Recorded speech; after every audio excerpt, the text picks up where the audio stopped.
So, Josh, as a member officially, And at least according to the internet, of the woke right, and we do know that everything you hear on Twitter and on the internet is always true, could you explain what you think the woke right is? What are people accusing you of? And what would your response to that actually be?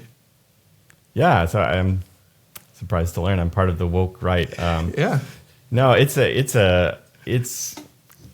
a bit of a lazy critique, if I'm honest. And I think there's some folks that have legitimate concerns of some things they're noticing on the right.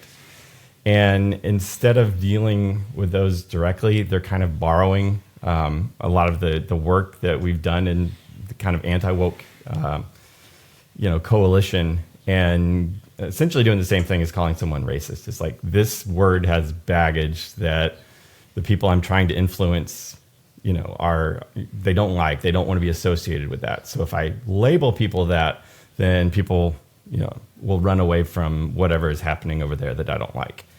And I think what they're ultimately doing is they're kind of collapsing the entire anti-woke movement, the woke ideology, down to just one single attribute, and that's that wokeness is anti-liberal. And they're saying that is everything, that is the major problem with wokeness, is that it's anti-liberal.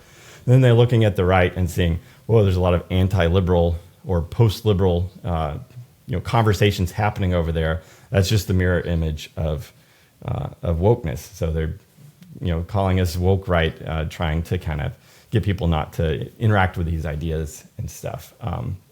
So yeah, I don't know.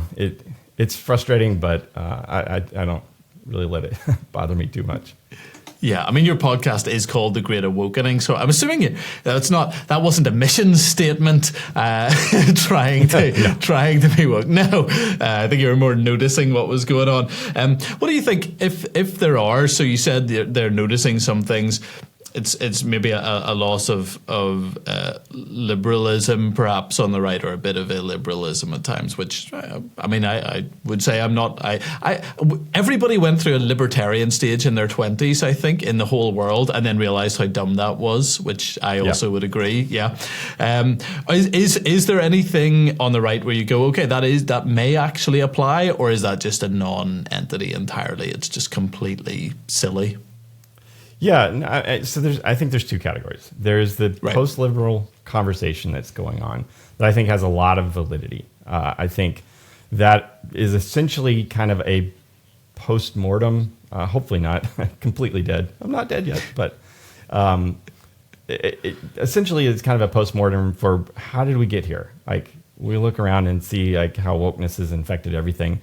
What led us here? And I think a lot of thinkers on the right are kind of going back and rediscovering a lot of political philosophy, political thinkers that were critical of liberalism, and kind of, saying, hey, maybe, our embrace of liberalism is the kind of Trojan horse that let a lot of these ideas in. And so it's started a lot of folks just kind of re-examining prior assumptions. So that's one group. I would probably consider myself in that group. I think there's a lot of interesting conversations. I'm the same. Yeah, there's a lot of interesting stuff happening there.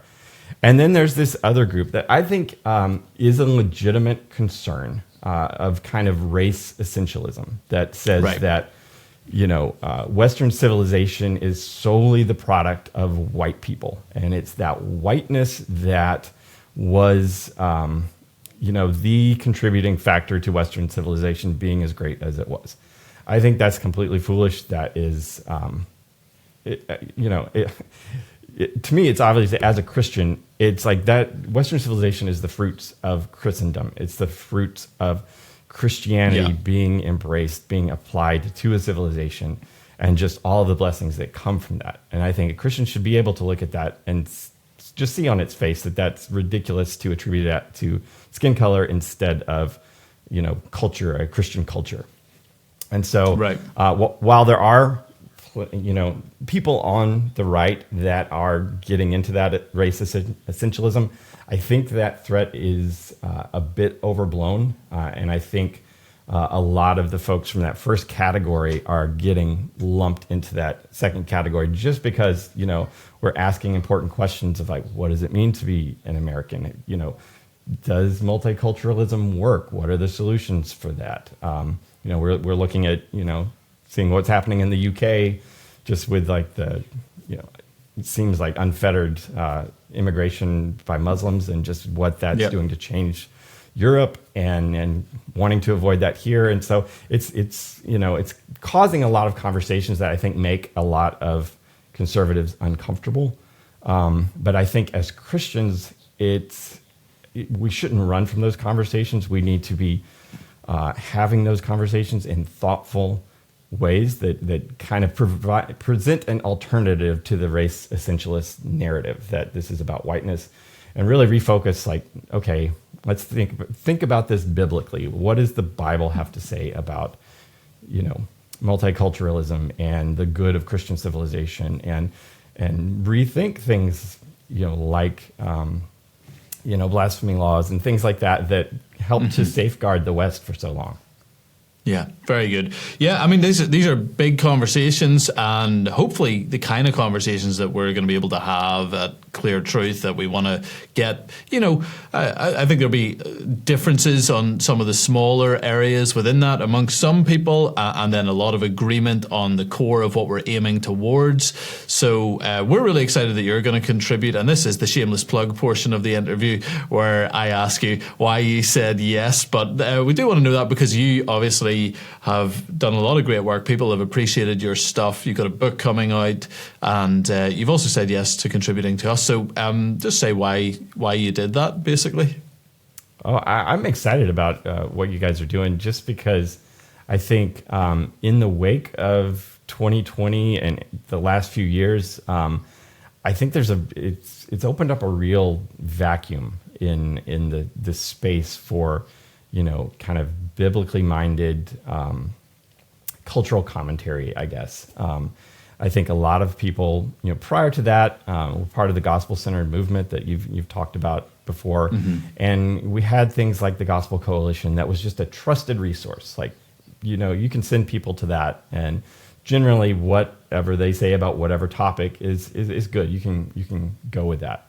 Now, whether or not it's good to kind of give the blanket endorsement about places like that is another topic. But I'm excited. I think since we've seen like a lot of the woke ideology getting into places like the Gospel Coalition and stuff, it's left kind of this void in people like, I don't know where to send people. I don't know, what resources I can provide people that aren't going to inadvertently send them down a bad path. Like, there's still plenty of stuff that the Gospel Coalition publishes that is great, and I would, recommend specific pieces. But as a blanket endorsement, no, you got to be careful with that. And so that's where I see, Clear Truth Media really providing a service for the church to provide resources from trusted people who navigated the last few years really well. Because there's a lot of evangelical leaders who just completely face planted the last few years and are still, kind of expecting to be treated as well-respected leaders in the movement. And I just think, people on the ground can kind of see that and don't know who to trust. So I'm excited about everybody you're bringing in from Rosaria Butterfield and just so many others who have navigated the last few years so well. And it's just, I'm excited to see what all is going to come out of this project. Wonderful. Well, thank you so much for agreeing to partner with us in it. We're really excited to have you on board and what you're going to bring. And the new king of the woke right, according to Twitter, is with us. So we're excited about that. Thanks so much, Josh.